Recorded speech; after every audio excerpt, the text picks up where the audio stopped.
우리는 그동안 일곱 교회에 예수님께서 전달하셨던 그 메시지를 하나하나 살펴보았습니다.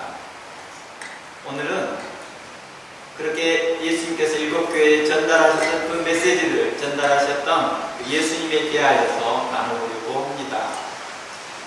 예수님은요, 일곱 교회에 자신을 소개합니다. 물론 예수님 스스로가 소개한 건 아닙니다. 많은 분들이 이걸 오해하고 있습니다. 예수님께서 스스로 자신을 이런 사람이다 라고 소개한 것처럼 느낄 수 있으나 계시록 말씀을 자세히 보면 사도 요한이 예수님을 보면서 자신이 바라보았던 예수님의 모습을 우리에게 전달한 것입니다.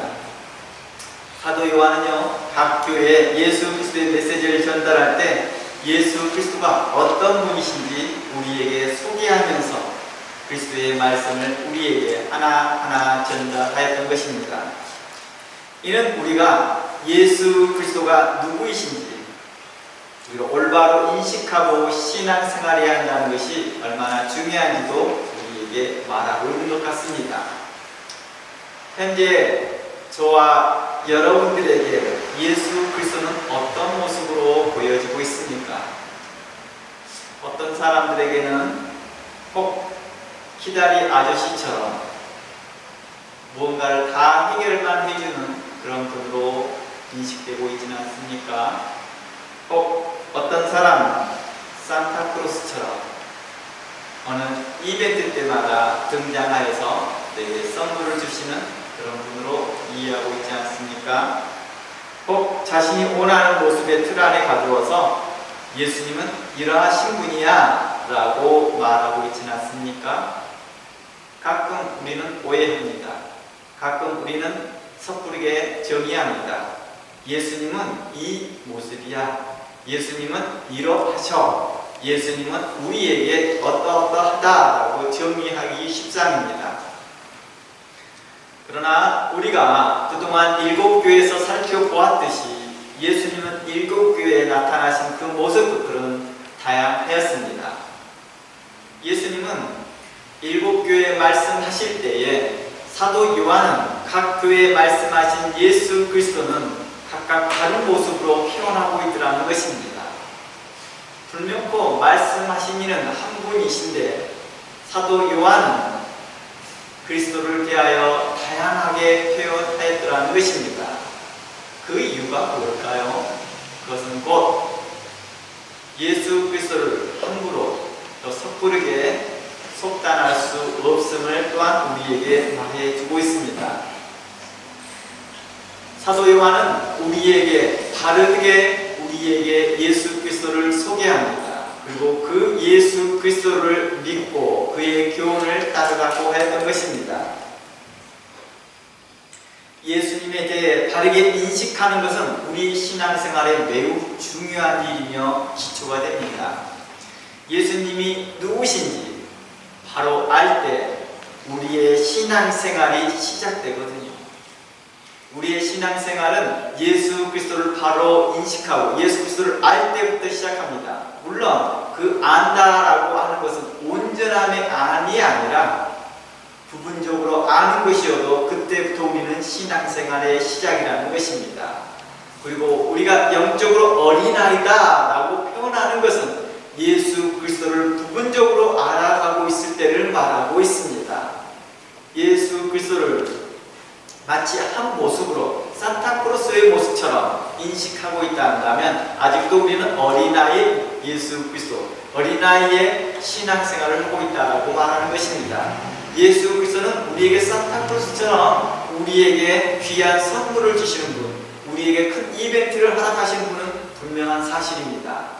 예수님은 또한 키다리 아저씨처럼 우리에게 인자하며 내 문제를 해결해 주시는 예수님인 것도 분명한 사실입니다. 그러나 곧 한 곳에 머물러 있지 않다는 것입니다. 일곱 교회를 통해서 우리가 알 수 있듯이 예수님은 다양한 모습으로 우리에게 보여주셨고 그 상황에 따라서 예수님의 모습들은 또 우리에게 전달하고자 하는 메시지가 분명하게 선명하게 보여주셨다는 것입니다.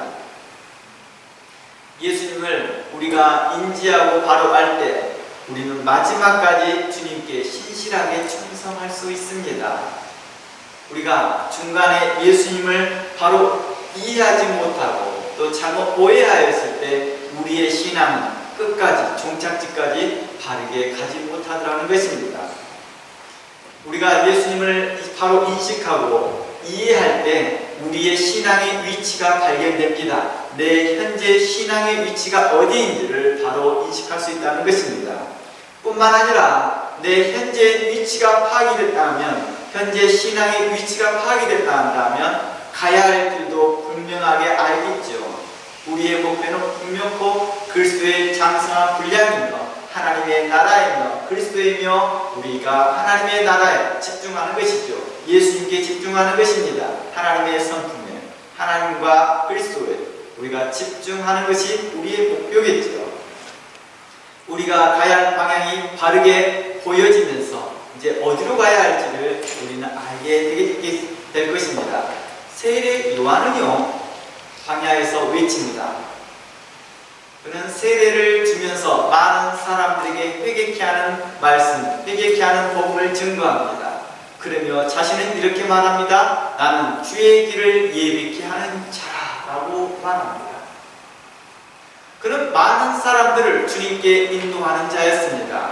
그러며 이렇게 말합니다. 보라, 하나님의 어린 양이로다. 우리에게 당시에 유대인들에게 예수님을 소개할 때 그는 하나님의 어린 양, 유월절 어린 양, 희생의 어린 양으로 소개합니다. 그 이유가 무엇이었을까요? 당시의 시대적 배경을 이야기해보면 당시의 신약 시대에 많은 부흥의 운동이 있었습니다. 세례 요한의 부흥의 운동뿐만 아니라 당시의 에스겔파, 바리새파, 사두개파의 그런 부흥 운동은 무엇을 추구하였느냐? 메시아 대망 사상을 추구하고 있었던 것입니다. 그들은 지속적으로 메시아의 대망 사상을 향하여서 달려가고 있었습니다. 그러면서 그들에게 필요한 것이 무엇이었을까? 하나님의 어린 양, 대속의 양이 필요했었던 것입니다. 바로 세례 요한은 그것을 말합니다. 보라, 하나님께서 우리에게 보내주신 선지자, 우리에게 보내주신 하나님의 어린 양, 우리에게 보내주신 메시아가 곧 이분이다 라고 소개합니다. 그리하여서 그 백성들도 그리스도의 길을 갈 수 있도록 인도하시더라는 것입니다. 주님께서는 또 오셔서 세례 요한의 길의 안내를 따라서 또한 많은 사람들을 주께 인도하는 그 세례 요한을 향하여 칭찬합니다. 세례 요한을 향하여서 이 땅에서 가장 큰 자다라고 말합니다.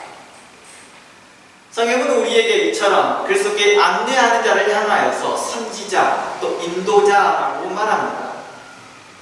이러한 일들을 꼭 특별한 사람들만 하느냐? 그러지 않았던 것 같습니다. 요한복음 4장에 보니 사마리아 여인이 있었습니다. 그 여인은 어떤 사람들의 어떤 학자들의 말에 의하면 그 여인은 죄인이었다고도 말하기도 합니다. 그가 어떠한 형편에 있던 그건 분명코 우리에게 쉽게 접근할 수 있는 그런 여성은 아니었던 것 같습니다. 그러나 그 여성을 통하여 주님께서는 일하셨습니다. 사마리아 여인은 보라, 메시아이다 라고 말합니다. 그 여인에게 말합니다. 많은 사람들에게 말하면서 사마리아 성에 들어가서 내가 행한 모든 일을 내게 말한 사람을 와서 보라, 이는 그리스도가 아니냐 하니 그들이 동네에서 나와 예수께 오더라 했습니다. 우리가 예수 그리스도를 소개하는 것은 바로 예수 그리스도께 나아오게 하고 바르게 오게 하는 것이었습니다. 세례 요한은 바로 그 역할을, 사도 요한은 또한 그 역할을 한 거였습니다. 일곱 교회를 향하여 오랫동안 그들이 그리스도를 알았다고 하였고 그리스도에 대하여서 섬기고 있었다고 하였으나 사도 요한은 그리스도에 대해서 이렇게 소개합니다. 각 교회들마다 다른 모습으로 다른 형편으로 설명하였다는 것입니다. 그리하여 백성들로, 성도들로 그리스도의 길을 바로 알게 했던 것입니다. 세례 요한이 주의 길을 예비할 때 예수님은 그 예비된 길로 걸어가시면서 세례 요한을 칭찬하셨던 것들처럼 우리가 주의 말씀들을 선포하며 바른 길을 인도할 때 마지막 때 주님께서 우리를 칭찬하실 것입니다. 잘하였도다. 내가 빛의 길로 인도하였도다 라고 칭찬하실 것입니다.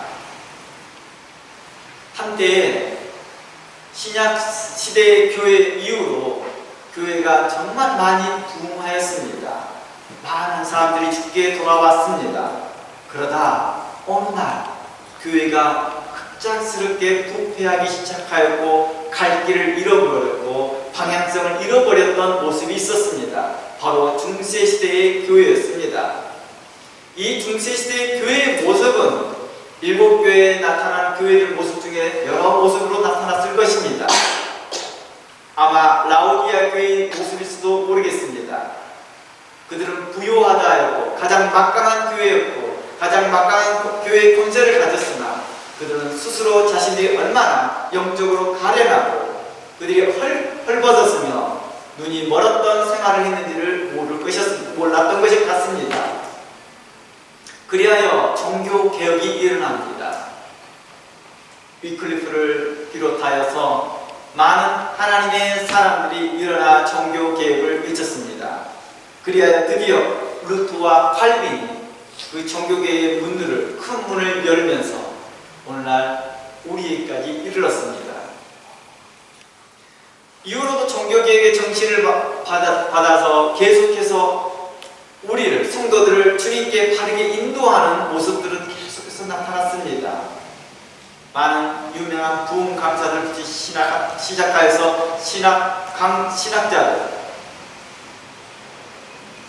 그리고 선교자들이 나타나면서 우리에게 바른 길로 인도하고 있더라는 것입니다.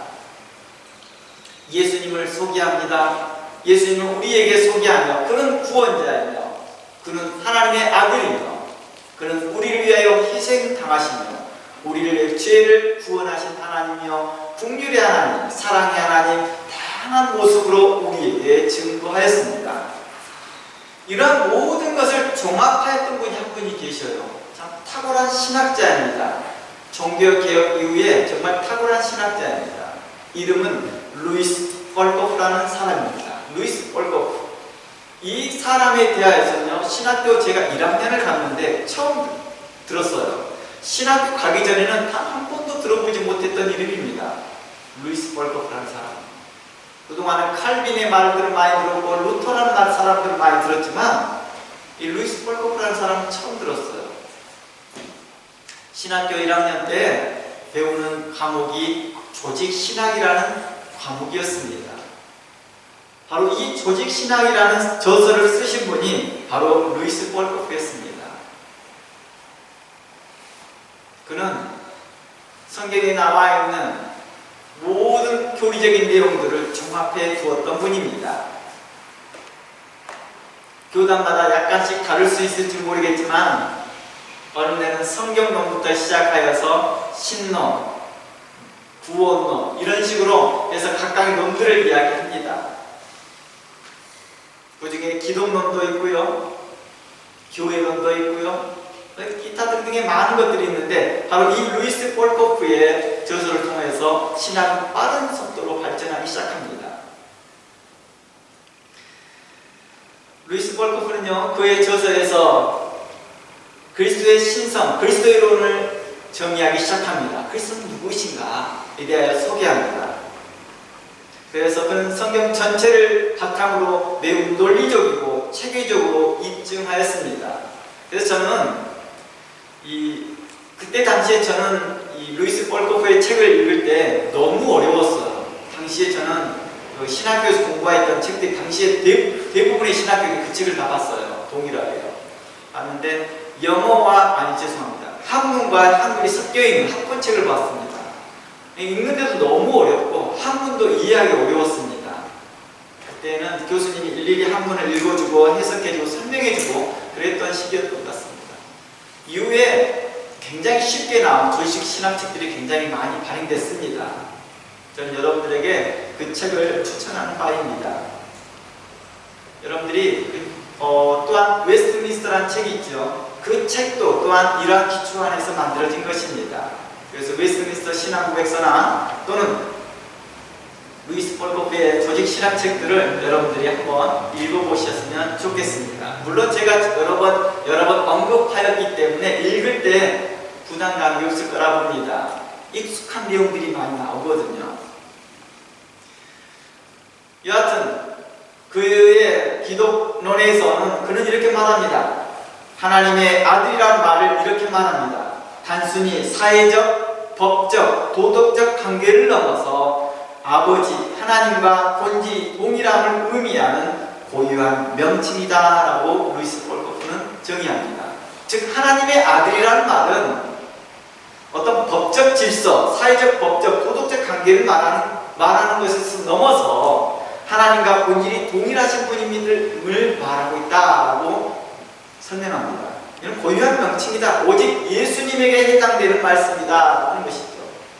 그러니까 우리에게 해당될 때 하나님의 아들이라는 말이 우리에게 해당될 때는 즉 우리는 하나님의 자녀라는 말을 쓰겠죠. 그때는 이 본질이 같다는 뜻이 아닙니다. 우리는 구원받는 자라는 맥락이 있죠.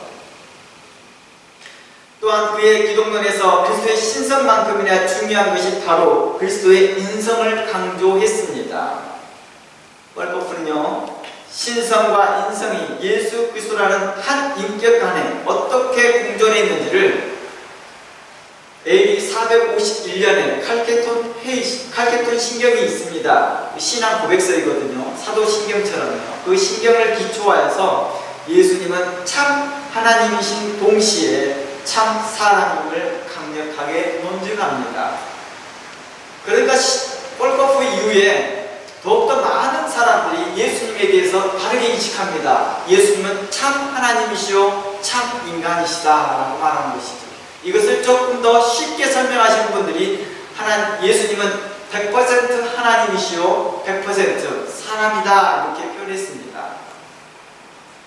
예수님은 단순히 인간의 모양만 취하신 것이 아니라 이 겉의 모양만 인간의 모습을 취한 것이 아니라 실제적인 몸, 이성적인 영혼을 모두 소유하였다라고 정의합니다. 인간의 보편적인 성장 과정을 거쳤다는 것입니다. 예수님의 임신부터 해서 출생, 탄생, 성장 과정이 있었고 그 성장의 제한점도 성장하는 과정에서 여러 가지 제한적인 것도 있었습니다. 그분의 세월이 흐르면서 그에 마땅한 키가 자랐고요. 그 키가 자랄 수 있도록 음식이 필요했었습니다. 그가 배고팠을 때 먹을 것이 필요했었고 졸릴 때는 누워서 자야만 했습니다. 목마를 때는 마셔야만 했습니다. 인간의 한계를 그대로 가지고 있었습니다. 피곤하면 갑작스럽게 가던 배에서도 주무시기도 했습니다. 그리고 죽음이라는 그 고통적인 그 환경에서도 주님은 그 고통을 그대로 느끼셨다는 것입니다. 인간의 한계적인 몸에서 말입니다. 제한된 그 몸, 제가 많은 부분에 제한되어 있잖아요. 실질적으로 우리가 잘 키우던 개하고도 싸우던 사람의 몸이 약하다는 걸 알 수 있습니다. 자주 방송에서 보면 개를 잘 키우다가도 그 개가 사람을 공격할 때 그 개에게 자주 사람이 다치더라고요. 이처럼 몸이 약합니다.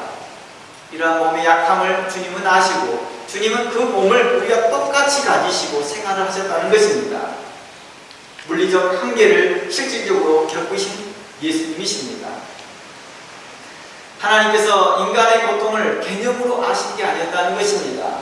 예수님께서 참 하나님으로서 인간의 고통을 그냥 개념적으로, 이론적으로 안 게 아니었다는 것입니다. 책에서 배워서 그리고 여러 인간들을 보면서 경험한 것이 아니라 실제로 경험하여서 알았다는 것입니다. 성경은 바로 이것을 초점하고 있습니다. 그리고 루이스 폴코프는 이 부분을 집중하여 설명하였습니다. 그리하여 주님께서 이 땅에 오시니 얼마나 위대한 일인지 경이로운 일인지를 설명하며 그분의 구속사가 우리를 구원하신 그 사건이 얼마나 위대한 일을 잘 설명해두고 있다는 것입니다. 예수님은 모든 면에서 우리와 똑같은 인간이셨으나 오직 죄는 없으시는 분이시다라고 하는 그 결말에 도달했습니다. 이는 성경 히브리서 4장 말씀을 기초한 것입니다. 함께 들어가 봅니다. 히브리서 4장 14절입니다. 히브리서 4장 14절 말씀에 이렇게 말합니다. 그러므로 우리에게 큰 대제사장이 계시니 승천하신 이 곧 하나님의 아들 예수이시라. 우리가 믿는 도리를 굳게 잡을지어다. 우리에게 있는 대제사장은 우리의 연약함을 동정하지 못할 그 이가 아니요 모든 일에 우리와 똑같이 시험을 받으시니로되 죄는 없으시도다. 그러므로 우리는 긍휼하심을 받고 때를 따라 돕는 은혜를 얻기 위하여 은혜의 보좌 앞에 담대히 나아갈 것이다 라고 말합니다. 칼케톤의 신앙 고백과 루이스 폴코프의 조직 신학과 웨스트민스터의 신앙 고백은 바로 다 이 본문에서 귀결합니다. 예수 그리스도는 누구이신가? 이 본문에서 히브리서 4장 14절과 16절을 통하여서 우리에게 말합니다. 예수님은 참 하나님이시고 참 인간으로 우리의 연약함을 깊이 공감하신다라는 것입니다. 동시에 전능하신 팔로 신의 능력으로 하나님으로서 우리를 구원하시고 우리를 인도하시고 우리를 지금까지 보호하신다라는 말씀을 하고 있는 것입니다. 이 히브리서의 본문의 초점은 예수님은 참 하나님이시고 참 인간이고 우리의 연약함을 깊이 공감하시며 동시에 전능하신 팔로 우리를 구원하신 하나님을 나타내고 있는 것입니다. 예수님의 탄생이 없었다면 그리스도의 죽음도 없었을 것입니다. 비가 엄청 오네요. 또한 그리스도의 죽음이 없었다면 그리스도의 부활이 또한 없었을 것입니다. 얼마 전에 우리는 성탄절을 맞이했습니다. 베들레헴에 태어난 강보에 쌓여 마국간에 누이신 예수님은 바로 영광의 주님이시며 구원의 하나님이셨던 것입니다. 육체로 우리와 함께할 때 인간의 고통을 개념으로 아는 것이 아니라 경험으로 아셨으며 우리의 연약함과 한계성을 몸소 아셨다는 것입니다. 히브리서 본문에서 우리의 연약함을 채율하시는 하나님, 채율하시는 예수님을 우리에게 말하였습니다. 바로 우리 구주 예수님께서 인간과 동일하게 공감하시라는 것입니다. 우리의 연약함, 우리가 울고 있을 때, 우리가 낙심할 때, 또 우리가 죄 가운데 있을 때 우리를 아시라는 것입니다. 우리의 연약함과 한계성을 몸소 아시라는 것입니다. 본문에서 채율하다라는 히브리서의 본문에서 채율하다 이 뜻은 어떤 의미를 갖고 있는지를 간략하게 국어사전적 의미로 설명합니다. 채율하다는 뜻은요, 윗사람이 아랫사람의 어려운 처지나 아픔을 직접 겪은 것처럼 깊이 공감하고 불쌍히 여겨 돌봐준다는 뜻입니다. 단순하게 동정하는 것을 넘어 상대의 고통을 전인격적으로 이해하고 함께 아파하며 실질적으로 도움을 주는 행동을 채율이라고 표현합니다. 모든 일에 우리와 한결같이 시험을 받은 자로되 죄는 없으시다 하였습니다. 동일하게 알고 있습니다. 한결같이 시험을 받은 자로되 죄는 없으시다. 우리가 동일하게 육체의 한계를 가지고 육체적 그것을 가졌지만 그는 죄의 시험에 받지 않으시라는 것입니다. 오늘의 찬양처럼 말입니다. 너 시험을 당해 범죄치 말고라는 찬양이 있습니다. 그런데요, 우리는 시험을 받을 때 모든 사람이 죄를 범하나요? 그러지 않습니다. 죄를 극복하는 자들이 있습니다. 다니엘도 그랬고 욥도 그랬고 다윗도 그 시험에서 승리하였던 사람 중에 한 사람입니다. 아브라함도 시험 가운데 승리한 사람 중에 한 사람입니다. 베드로, 우리에게 나와 있는 많은 의인들이 시험에서 승리했던 사람입니다. 물론 중간중간에 실패했던 모습도 있었습니다. 하지만 최종 승리를 했던 사람들입니다. 그러나 예수님은 어땠느냐? 그는 처음부터 끝까지 계속해서 실패 없이 승리만 이끌어 가셨던 분이셨습니다. 즉, 신이기 때문에 그걸 승리했느냐? 그것이 아니라 인간의 한계를 가지고서도 그 죄를 경험할 수 수밖에 없는 그 유혹이 왔을 때 죄를 범할 수 있는 가능성을 가지고 있었음에도 불구하고 그는 하나님만에 집중하였고 하나님 아버지께 집중하면서 그 시험을 이겼다는 것입니다. 너가 만약 하나님의 아들이거든 이 돌덩이를 떡덩이 되게 하라. 예수님은 사단이 물어보기도 전에도 돌덩이를 떡덩이 되게 하신 능력이 있었을 뿐만 아니라 40일을 금식하지 않더라도 되실 분이셨으나 그는 아버지 하나님의 권세 아래 복종하면서 그 시험을 묵묵히 지나왔더라는 것입니다. 배고파하셨고 목말라 하시면서도 그는 끝까지 믿음을 떠나지 않았다는 것입니다.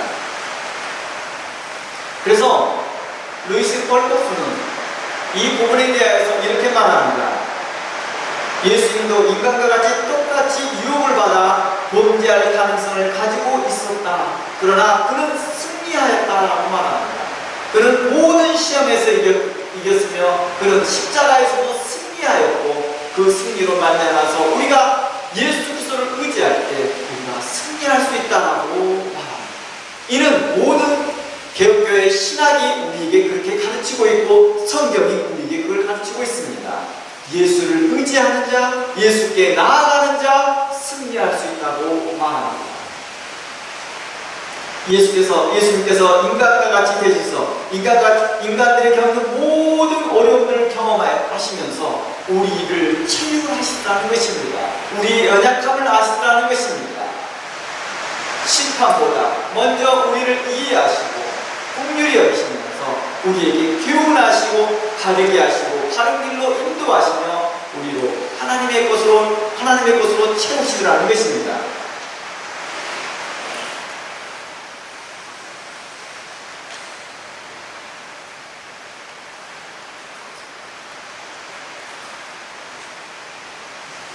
그러므로 그의 교훈과 책망은 오직 신적인 위치에서 말한 것이 아니었다는 것입니다. 그의 교훈과 그의 진리의 말씀과 그의 책망과 그의 바르게 함과 그의 의로우신 말씀은 오직 신적인 위치에서 하나님의 위치에서 말한 것이 아니라 뿐만 아니라 우리와 똑같은 뭔가 체질을 가졌던 분이 우리를 체육하시면서 우리를 긍휼히 여기면서 우리에게 증거하신 말씀이었던 것입니다. 바로 요한계시록에서 나온 이 7교회에 하셨던 그 메시지는 바로 이러한 의미에서 전달하신 것입니다. 요한계시록 2장과 3장에 나타난 7교회를 향한 예수 그리스도의 자기 향한 예수님에 대한 소개는 단순히 수사적인 표현이 아니었다는 것입니다. 우리와 똑같은 몸과 체질을 가지셨던 그 하나님이 우리를 체육하시면서 증거하시고 교훈하시며 책망하시며 바르게 하시며 의로 교육했던 말씀이라는 것입니다. 나와 동떨어진 세계에 사시는 분이 우리에게 말씀하시는 것이 아니라 우리와 같은 삶을 사시며 우리와 우리의 제한된 몸과 같이 그 제한된 상황에서 그 모든 시험을 겪으시고 우리에게 말씀하신 분입니다. 다니엘이 시험에서 승리하는 것들처럼 예수님도 그 시험에서 승리하였고 그 욥이 그 어려운 상황 가운데에서 많은 고난을 당할 때에도 그는 하나님만 의지하였던 것들처럼 하나님 예수 그리스도는 모든 시험에서 오직 하나님께만 굴복하였다는 것입니다. 복종하였고 순종하였고 끝까지 충성하였다는 것입니다. 그 분이 우리에게 말씀하시고 요한계시록 교회에 말씀하였던 것입니다. 예수님께서 일곱 교회에 하셨던 그 말씀에 대하여 사도 요한은 예수님을 각 교회에 대하여 예수님을 다르게 소개하는 이유는 그 교회에 해당되는 맞춤식 인사도 아니었습니다. 그것은 각 교회가 분명히 기억하고 깊이 마음에 새기고 믿어야 할 그리스도를 사도 요한은 소개했던 것입니다. 또한 모든 교회가 반드시 알아야 할 그리스도의 신성과 그리스도의 속성을 우리에게 가르치는 것입니다. 오늘날 우리는 너무 좋은 시대에 살다 보니까 하나님의 사랑, 많은 신학자들이 이렇게 그리스도의 돈을 정립하였고 기독론이라는 걸 정립하여서 우리의 신학적으로 이렇게 잘 설명해 주지만 당시에는 신학교의 시대 때에는 당시에 그리스도의 돈에서 불분명한 것들이 많았습니다. 그 대표적으로 영지주의자들이 등장한 것이죠. 신약시대에 예수님에 대한 오해가 불러온 것은 바로 교회 안에 할례당이 난립하였습니다. 사도 바울은 이렇게 계속해서 말합니다. 예수 그리스도로 말미암아 우리가 구원받았다. 그러나 할례당은 등장합니다. 할례를 받아야 진정한 구원이다라고 말합니다. 그러자 히브리서나 사도 바울이나 사도들은 이렇게 말합니다. 예수 그리스도는 우리의 온전한 유월절 양이다. 영원한 유월절 양으로서 우리의 모든 죄를 사하셨다 라고 말했던 것입니다. 그러나 너희가 만일 율법의 행위로 할례의 행위로 구원을 의지하려 하지 않으면 예수 그리스도를 다시 십자가에 못 박는 자와 같은 것이며 그들은 예수 그리스도를 멸시하는 자와 같다고 말했던 것입니다. 이처럼 할례당 사람들과 유대주의자들이 난립하이면서 교회는 한때 혼란스러웠습니다. 그리고 할례당이 어느 정도 잠잠해지기 시작하고 유대주의자들이 잠잠해지기 시작할 때 또다시 등장한 자들이 나타납니다. 바로 생산 풍속을 따른 갈라의 교훈을 따르는 자들과 이세벨의 교훈을 따르는 자들, 그리고 영지주의 교훈을 따르는 자들, 니고르당의 교훈을 따르는 자들이 난립하기 시작합니다. 특별히 영지주의자들은 우리가 요한계시록을 통해서 계속 살펴보지만 교회에 어마어마한 영향을 미칩니다. 니고르당의 교훈과 갈라의 교훈과 섞여 들어오면서 영지주의 교훈은 그리스도를 많은 부분에서 왜곡하게 만듭니다. 영지주의 교훈의 기초가 뭐였습니까? 예수님은 이 땅에 태어나지 않으셨다는 것입니다. 태어나지 않았으니 죽지도 않았을 것이고 죽지도 않았으니 부활이 없었다는 것이죠.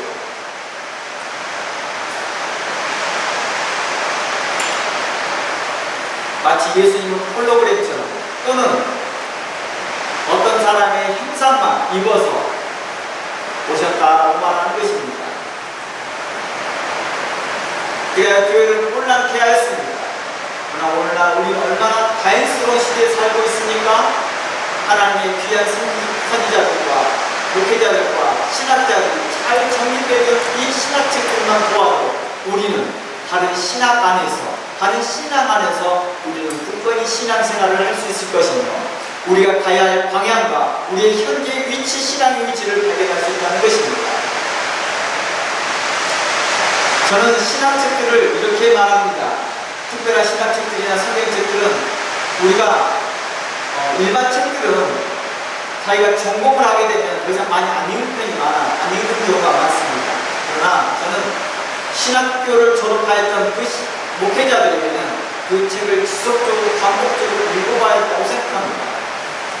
왜냐하면 내 현재 위치를 또다시 확인하고 발견하게 한 것입니다. 물론 성경만 봐도 충분합니다. 그러나 성경을 통해서 이해되지 못하고 깨닫지 못하고 알지 못하는 것들은 믿음의 선진들을 통해서 배워야 하기 때문입니다. 바로 이 책들은 바로 우리에게 그런 멘토의 역할을 합니다. 성경을 어떤 식으로 바라봐야 할 멘토의 역할을 하는 가이드 역할을 해주는 것입니다. 그러니 우리가 하나님의 말씀을 자주 반복해서 읽을 뿐만 아니라 사도들이 또 선지자들이 또 신학자들이 써놨던 이러한 신학책도 점검해 보면서 우리 신앙이 바르게 가는지를 점검해 보아야 할 것입니다.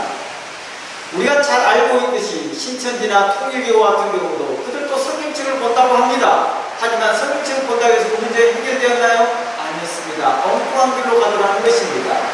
유대인들이 하나님을 믿는다고 성경책을 쳐다보았지만 정작 그리스도가 나타났을 때, 예수 그리스도가 왔을 때 그들은 예수를 알지 못했습니다. 심지어 세례 요한이 이분은 하나님의 어린 양이다라고 말하였으나 그들 어떤 이들은 믿지 아니하고 어떤 이들은 세례 요한의 세례를 거부하면서 스스로 하나님의 징계를 자초하였던 자들이 있습니다.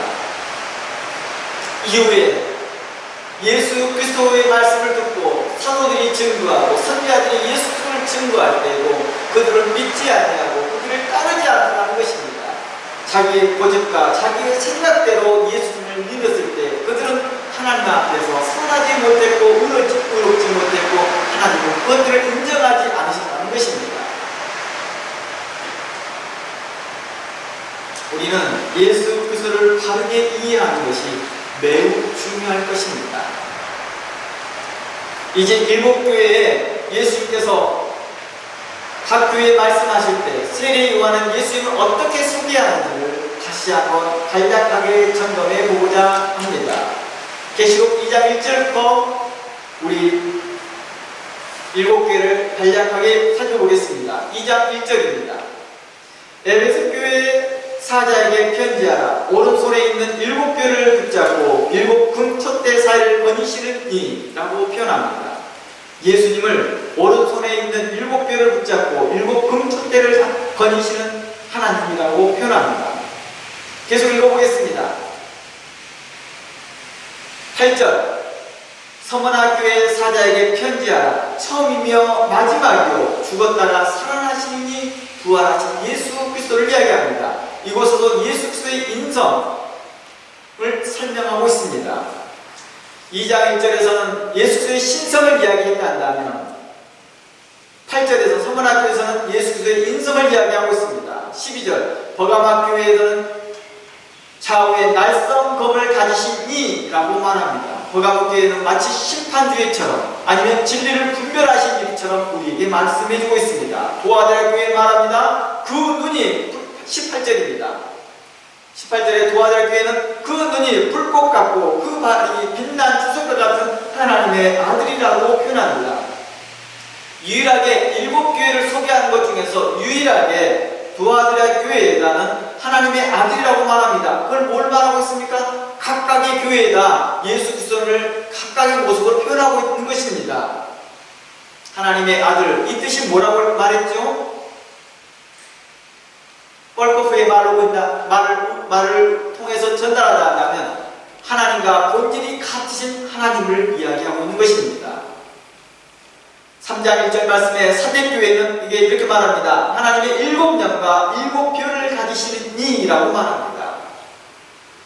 그리고 마지막으로 여섯 번째 빌라델 교회 7절에 나옵니다. 거룩하고 진실하사 다윗의 열쇠를 가지시니 곧 열면 닫을 사람이 없고 닫으면 열 사람이 없는 그라고 표현합니다. 그리고 마지막으로 라우디아 교회는 아멘이시오 충성된 증인이시오 하나님의 창조의 근본이다 라고 말합니다. 이 각 교회에다가 사도 요한은 각각의 다르게 예수님을 소개한 이유가 뭘까요? 그 교회의 형편에 맞게끔 설명도 한 것도 있지만 실질적으로 이 말씀은 이렇게 말하죠. 끝으로 귀 있는 자들은 성령이 교회들에게 하시는 말씀을 들으라고 말합니다. 그러니까 사도 요한은 말하기를 이렇게 말합니다. 주님의 말씀을 전달할 때 그 교회만 듣는 게 아니라 교회들이 들으라고 말하는 것입니다. 귀 있는 자들은 성령이 교회들에게 하시는 말씀을 들으라고 말하는 것입니다. 이 말씀은 오늘날 우리에게도 해당되는 말씀입니다. 즉 예수 그리스도는 라오디아 교회를 든다면, 라오디아 교회 한다면 아멘이시여 충성되고 참된 증인이시여 하나님의 창조의 근본이신 그 예수 그리스도에만 해당되느냐, 그 라오디아 교회에만 해당되느냐? 그렇지 않다는 것입니다. 모든 교회에 해당되는 것입니다. 우리가 지난주에 일곱 교회에 대한 마지막 약속의 말씀이 각 교회에다 말씀한 그 약속의 말씀이 각 교회만 해당되는 것이 아니라 모든 교회가 해당되는 말씀과 같다는 맥락입니다.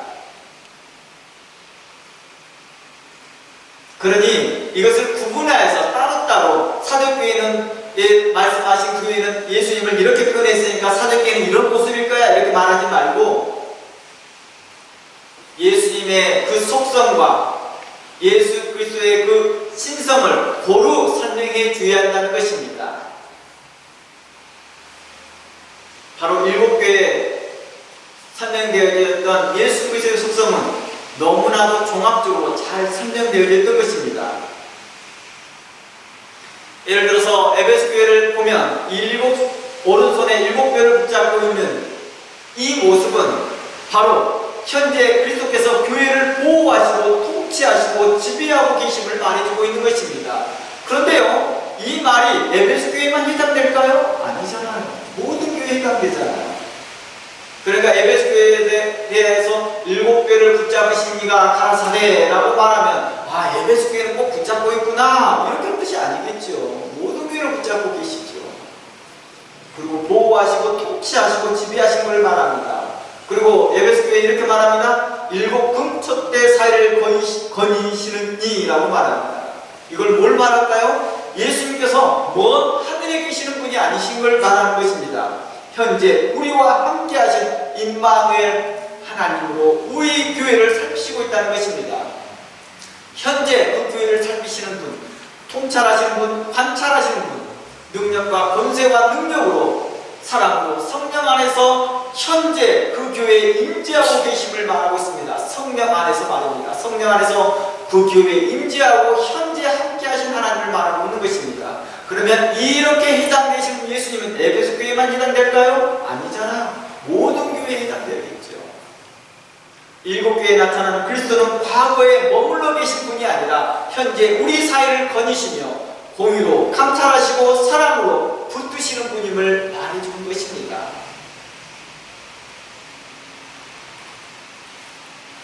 서문학교회는 처음이요 나중이요.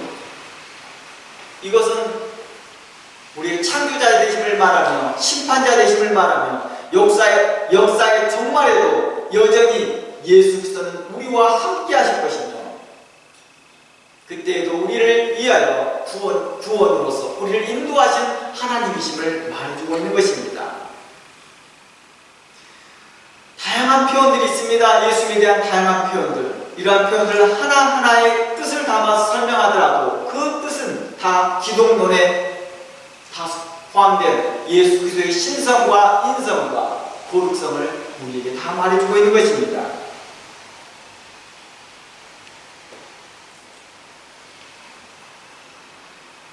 그래서 보면은요, 서로 공통되고 서로 이렇게요 교차되는 부분도 있습니다. 에베소 교회와 사대 교회를 향해서 일곱 교회란 별을 붙잡고 별을 가지고 이런 표현들을 쓰고 있으나 같은 뜻이라는 것입니다. 그러니 사대 교회가 나왔던 빌라델 나왔던 그리스도를 통해서 볼 때 그 사대 교회나 라오디 교회 그거에만 연결시키지 말고 전체와 연결시켜야 한다는 것입니다. 모든 교회 하시는 말씀이시다. 일곱 교회에 소개된 예수의 모습을 딱 한 곳으로 축약해서 말한 것이 바로 사도 요한이 고백한 계시록 1장입니다. 한번 계시록 1장 보봅니다. 2장, 3장에서 일곱 교회가 구분되어서 따로따로 분리해서 설명하신 것 같지만 사도 요한은 그런 맥락으로 말씀 안 했다는 것을 계시록, 죄송합니다. 제가 사도행전이죠. 계시록 1장에서 알 수 있습니다. 10절부터 볼게요. 사도 요한이 pat모섬에서 주님을 만납니다. 환상 가운데 봅니다. 근데요, 그는 알지 못합니다. 누구인지를 알지 못해요. 볼래요? 10절. 주의 날 죄송합니다. 주의 날에 내가 성령에 감동되어 내 뒤에 나는 나팔 소리 같은 큰 음성을 들으니, 예수님의 음성이 뭐가 같아요? 나팔 소리 같은 큰 음성입니다. 이르되 내가 보는 것을 두루마리에 써서 에베소, 서머나, 버가모, 도아디아, 사대, 필라델피아, 라오디아 등의 7교회에 보내라 하시기로, 몸을 돌이켜 나에게 말한 음성을 알아보려고 돌이킬 때 7 금촛대를 보았는데, 촛대사에 인자 같은 이가 발에 끌리는 옷을 입고 가슴에 금띠를 띠고 그의 머리와 털의 끼기가 흰 양털 같고 눈 같으며 그의 눈은 불꽃 같고 그의 발은 풀무불에 탄련한 빛난 주석과 같고 그의 음성은 많은 물소리 같으며 그의 오른손에 7별이 있고 그의 입에는 좌우에 날성검이 나오고 그 얼굴에는 해가 힘있게 비치는 것 같더라. 내가 볼 때에 그의 발 앞에 엎드려 죽은 자같이 되매 그가 오른손을 내게 뻗고 이르시되 두려워하지 말라. 나는 처음이요 마지막이요 곧 살아있는 자라. 내가 전에 죽었노라. 볼지어다 이제 세세토록 내가 살아있어 사망과 음부의 열쇠를 가졌노니 그러므로 내가 본 것과 지금 있는 일과 장차 될 일을 기록하라. 내가 본 것은 내 오른손에 7별의 비밀과 또 7 금촛대는 촛대라. 7별은 7교회의 사자요 7 촛대는 7교회이라 했습니다. 이 본문에서 보면 어떻습니까? 이미 계시록 7교회 각각의 설명해야 된 예수님을 다 설명해주고 있습니다. 한꺼번에 종합해서요.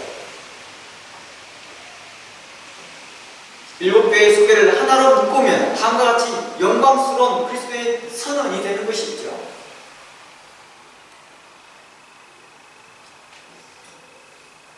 제가 7교회를 다 간추려서 말하지 못하지만 7교회를 대략 이런 식으로 말할 수 있습니다. 나는 만물의 창조적 근본이자 영원한 처음이며 나중이며 알파와 오메가이며 불꽃 같은 눈으로 만물을 감찰하고 입의 검으로 공의를 행하며 심판을 행하며 다윗의 열쇠를 가지고 교회를 붙들고 계시는 주권적인 하나님의 아들이다 라고 말할 수 있습니다. 성경은 하나님께만 사용되는 칭호를 그리스도께 직접 적용합니다. 하나님의 아들. 요한복음에서도 이렇게 말합니다. 사도들은 나의 주님이요 나의 하나님이시다. 로마서 9장 5절을 한번 가봅니다. 로마서 9장 5절 말씀에 그리스도가 그들에게 나셨으니 그는 만물 위에 계셔서 세세 찬양받으실 하나님이시다 라고 고백합니다.